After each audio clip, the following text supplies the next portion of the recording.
محمد انس کہ وہ آئیں اور شیعہ اور صحابہ کے عنوان پر اپنی تقریر پیش کریں.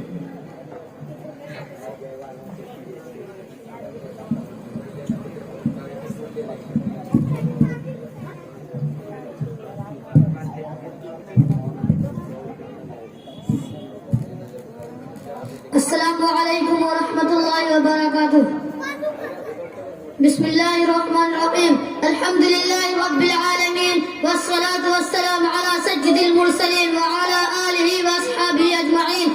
اما بعد فقد قال اللہ تعالی عز وجل في كلامه العظیم: اعوذ باللہ من الشیطان الرجیم. بسم اللہ الرحمن الرحیم. ولا تكونوا من المشرکین ان الذین فرقوا دینهم وكانوا شیعا لست منهم في شیء. وقال النبي صلى الله عليه وسلم: من كذب علي متعمدا فليتبوأ مقعده من النار. صدق الله ورسوله النبي الكريم. صديق اکبر یا غار فاروق اعظم جانثار. صدیق اکبر یا غار فاروق اعظم جانثار. عثمان علی حق کے شعار سب مان لو حق چار یار. قابل صد احترام نوجوان دوستوں، بزرگوں اور بھائیوں، کائنات کے پیدا کرنے والے اپنے کلام پاک میں ارشاد فرمایا کہ تم مشرکین میں سے مت بنو. بلا شبہ وہ لوگ جنہوں نے اپنے دین میں تفرقہ ڈالا اور شیعہ بن گئے. اے محمد، آپ کو ان سے کوئی سروکار نہیں. اور نبی پاک صلی اللہ علیہ وسلم نے فرمایا: جس نے میرے بارے میں جھوٹ بولا تو اپنا ٹھکانہ جہنم کا بنائے. محترم دوستو، مذہب اسلام اور اہل اسلام کے دشمن دو طرح کے ہیں. ایک تو وہ کفار و مشرکین اور یہود و نصارہ جو کھلے طور پر دشمن ہے. دوسرے وہ جو نام نہاد مسلمان مانا آستین ہے، دعوی اسلام کا ہے مگر دشمن اسلام ہے. ان کا سب روز صحابہ سے بغض و عداوت، دشمنی اور مسلمانوں کی مخالفت میں لگ رہا ہے. مسلمانوں کے عقائد پر ڈاکہ زنی کا بھرپور کوشش جاری ہے، جنہیں ہم اور آپ شیعہ کے نام سے جانتے ہیں. قرآن پاک نے جن کو منافقین کا لقب دیا ہے، حقیقت پر غور کیا جائے تو یہ بات کھل کر سامنے آتے ہیں کہ ظاہری اور کھلے طور پر دشمن کے مقابلے میں گھریلو فتنہ بد سے بدتر ہوتا ہے. اس کے بھیانک اور خطرناک نتائج سامنے آتے ہیں. لہذا آج کے اس محفل میں میرا موضوع عشقانی فتنہ ہے. قرآن و سنت کے نشر سے آج میں فتنہ اور رسول کا آپریشن کروں گا اور بتاؤں گا کہ ان کے افواد اور بکواسات کیا ہے، ان کے عقائد و نظریات کیا ہے، تاکہ ملک و ملت اور دین کی حفاظت کا سامان ہو. مناسب سمجھتا ہوں اور بتاتا چلوں کہ شیعہ کون لوگ ہیں، شیعہ کس کو کہتے ہیں. تو سنیے، آج کے دور میں شیعہ اس شخص کو کہا جاتا ہے جو عہد اقرار حضرت علی اور اہل بیت کا حامی ہو، اور شیخین یعنی ابو بکر صدیق اور عمر فاروق اور حضرت علی کا فضیلت کا قائل ہو. بعض لوگ یہ سمجھتے ہیں کہ سنی اور شیعہ کے درمیان اختلاف اور جھگڑا بس ایسا ہی ہے جیسا کہ حنفی، شافعی، مالکی اور حنبلی کے درمیان نکاح ہے. اپنے ذہن سے اور اس بات کو غور سے سنیے.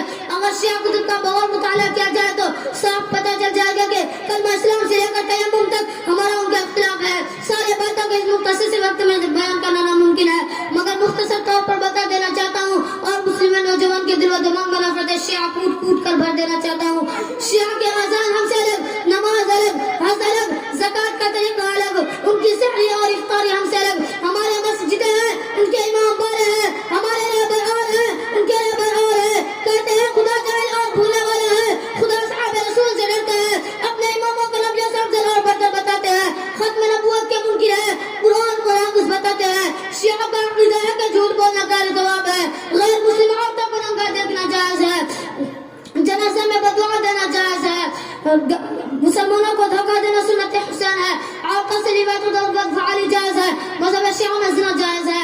متعہ کا مسئلہ شیعہ مذہب میں مرغوب اور پسندیدہ چیز ہے جو تمام عبادتوں سے برتر ہے. متعہ کے شکل و صورت یہ ہوتے ہیں کہ مرد و عورت اپنے پیاس اور خواہش بجانے کے لیے بغیر ولی اور گواہوں کے مخصوص وقت طے کرتے ہیں اور فیس مقرر ہوتے ہیں. مدت پوری ہونے پر تعلقات خود بخود ختم ہو جاتے ہیں اور فیس مقرر ہوتے ہیں.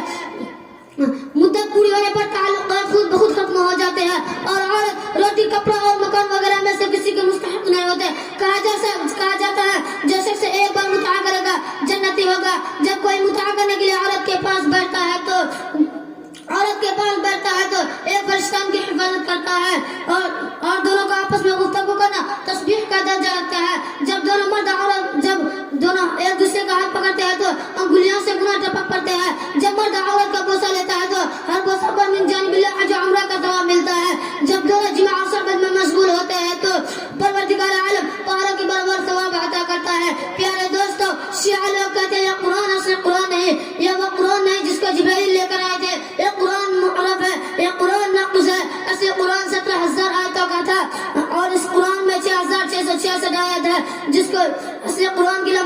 مرکز ہے جس کو بارے میں امام مہدی سورہ من رہا شہر کے غار میں لے کے چھپے ہوئے ہیں. ہائے افسوس اس قرآن مقدس کے بارے میں جن کے اس قرآن مقدس کے بارے میں ان کا یہ خیال جس کے متعلق ارشاد ربانی ہے ذالک الکتاب لا ریب فیہ کہ یہ قرآن وہ قرآن جس کے بارے میں ذرا برا شک و شبہ نہیں. ہمیں چڑھتے سورج کی طرح یقین ہے کہ اس کا ایک ایک حرف سچا اور صادق ہے. اس کے حفاظت کا ذمہ خود خالق کائنات نے لے لیا ہے. ارشاد ربانی ہے انا نحن نزلنا الذکر وانا لہ لحافظون کہ ہم نے اس قرآن کو اتارا ہے اور ہم اس کی حفاظت کرنے والے ہیں. اس قرآن میں کسی بھی طرح کے تغیر و تبدیلی نہیں ہو سکتی. اس کے صورت نہیں بدل سکتی, اس کے رکوع نہیں بدل سکتی, اس کے آیت زبر زیر پیش اور نقطہ میں کسی بھی طرح کی تبدیلی نہیں ہو سکتی. دعا کیجیے کہ پورے مسلمانوں کو اللہ تعالی صحیح اور سلامت سے رکھے. وما علینا الا البلاغ.